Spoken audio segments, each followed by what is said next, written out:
The United States is one of the largest contributors for our humanitarian work across the globe. Obviously we're pretty concerned about that substantial loss in funding.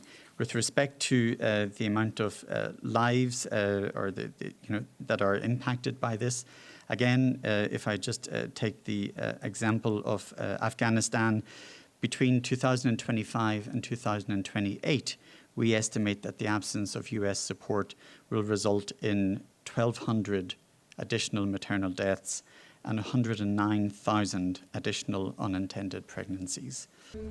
Recently, rebels declared a unilateral ceasefire. But this life-saving work is now in jeopardy. As you all know, on 24 January, the US administration paused nearly all US foreign aid programs pending a 90-day review. In response, UNFPA has suspended services funded by US grants that provide a lifeline for women and girls in crises, including in South Asia.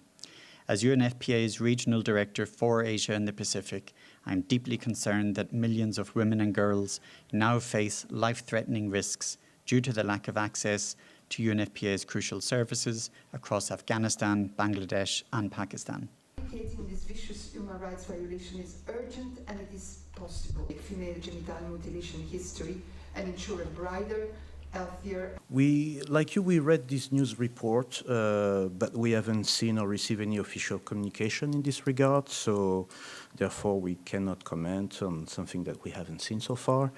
For the record, the United States was a member of the UN Human Rights Council from January 1st, 2022 to December 31st, 2024.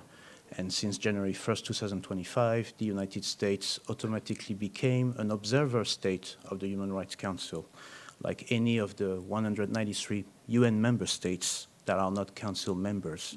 So as an observer state, any observer state of the council cannot technically withdraw from an intergovernmental body that is no longer part of. This is because of the targets that has been residents of this particular camp have endured the impossible. All residents of the camp, according to our reports, have left the camp. We've seen the reports about that executive order. So when the executive order and if the executive order is issued, we will be able to comment on that.